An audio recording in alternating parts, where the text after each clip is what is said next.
Alex Cooper just signed a reported $100 million podcasting deal with SiriusXM. Taylor Swift is wrapping up the Eras tour that is widely speculated to earn revenue between $2 and $3 billion.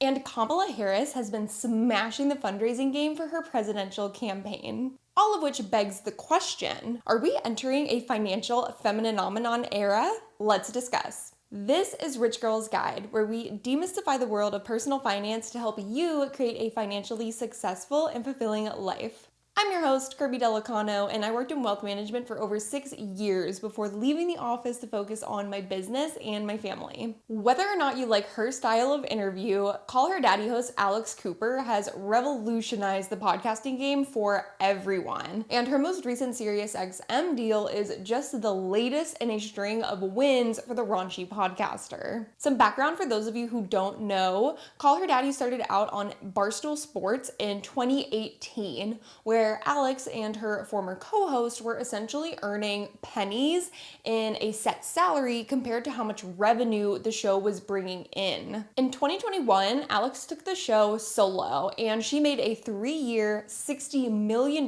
deal with Spotify, which at the time made her the highest paid female podcaster on Spotify, and reportedly second only to Joe Rogan. 3 years later, SiriusXM has signed a deal with Alex for Call Her Daddy and the entire Unwell network. Another 3-year deal that was widely reported to be between $100 and $125 million. Over the past few years, Alex has strategically branched out in business by producing new podcasts under her own podcast network, Unwell, going on tour with live shows, and even hosting Unwell parties that have her fans feeling more like close friends than just listeners of the show. Since the rise of Call Her Daddy and podcasting in general, there have been many female podcasters topping the charts.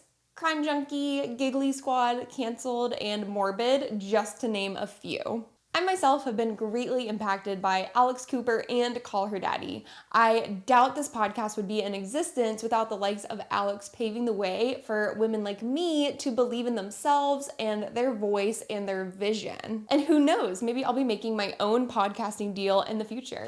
Okay, before we dive into the rest of today's episode, I have to ask you a question. Could you use an extra $50 in your bank account?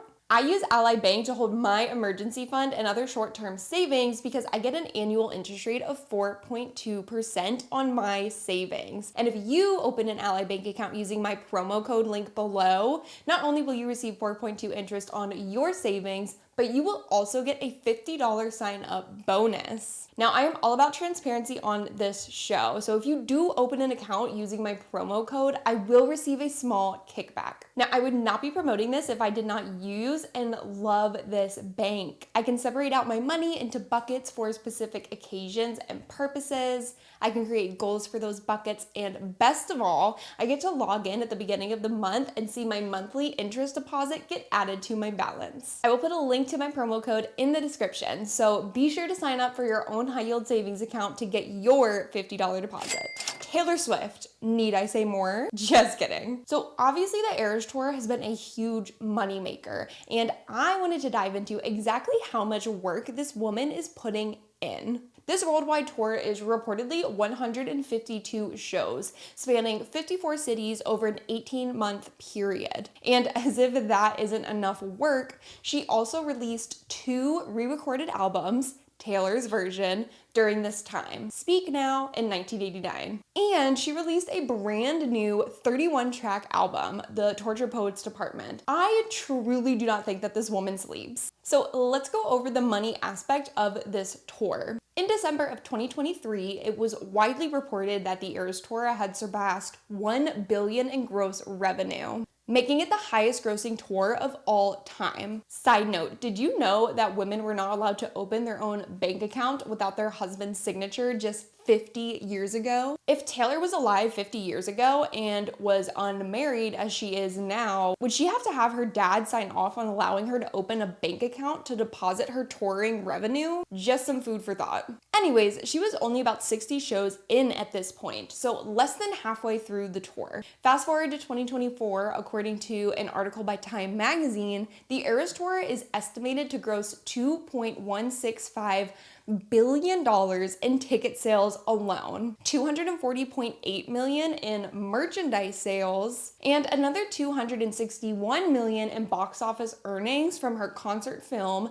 Taylor Swift: The Eras Tour. Now, I believe there have also been rumblings about a potential Eras Tour documentary, which would be yet another stream of revenue, but I could not find any concrete information. I'll let the Swifties sound off in the comments if they know something that I don't. Regardless of whether or not you consider yourself a Swiftie, you have to admit one thing.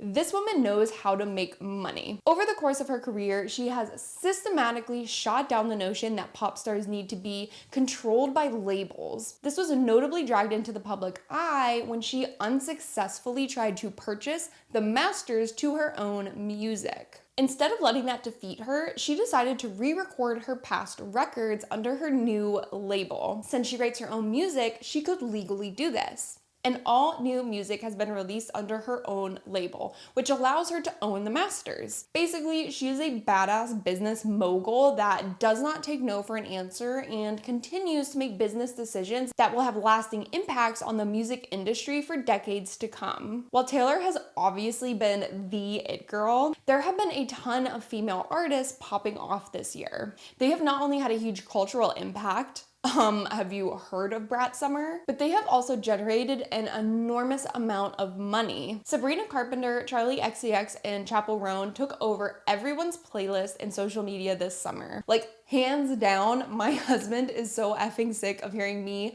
and my two daughters singing Pink Pony Club because now he can't get it out of his head. Now, why am I bringing up these artists? Well, each of them have been flipping the script on what it means to be a pop star in their own way. Sabrina Carpenter, arguably the most mainstream of the three, writes all of her own music and notoriously incorporates very sexually explicit innuendos into pretty much all of her lyrics. I think a big part of her allure is the way that she comes across as this beautiful, petite blonde with a pretty voice, but then sings lyrics like, "Come right on me," camaraderie, from Bedchem, "I heard you're back together, and if that's true, you'll just have to taste me when he's kissing you," from Taste. And one of her iconic nonsense outros during the Eras Tour, "He's so big, I felt it in my kidney. Scream so loud they heard it here in Sydney." Now, why am I bringing these up?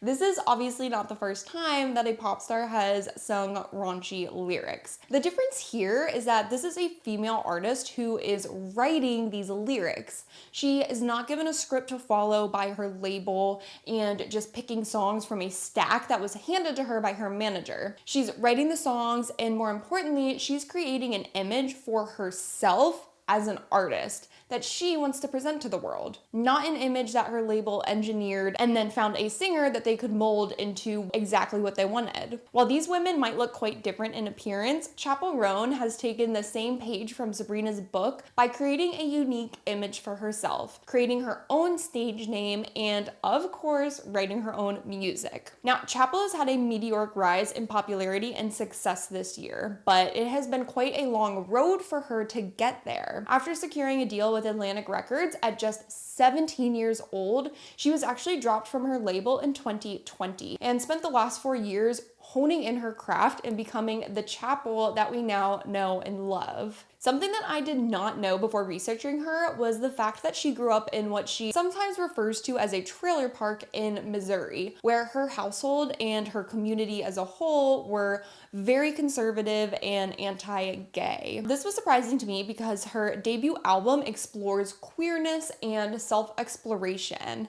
And while she didn't invent gay pop, I want to start a new genre of music. And they said, "What do you mean?" And I said, "Well, it's called gay pop." she has most certainly brought queer artistry and drag into the spotlight this year, which has resonated with millions of people all across the world. Again, why am I talking about these pop artists that are breaking the mold? Well, they are making a shit ton of money in the music industry, proving that female artists who write their own music and don't follow the cookie cutter pop star mold can make themselves and their labels a lot of money. Charli XCX has a similar vibe of singing about whatever the hell she wants, being unapologetically herself, and again, writing her own music and creating her own image. If you haven't heard of Brat Summer, are you okay?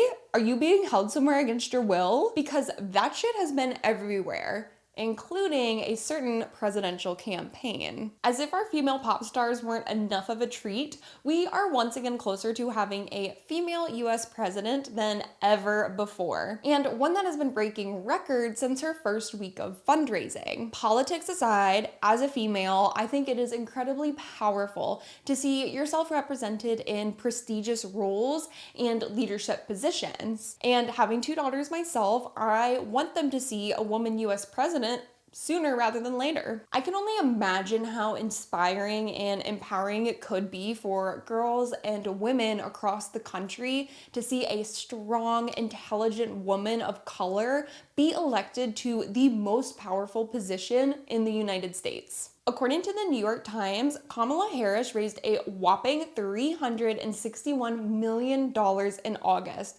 compared to Trump, who raised $130 million. In July, she raised a reported $310 million.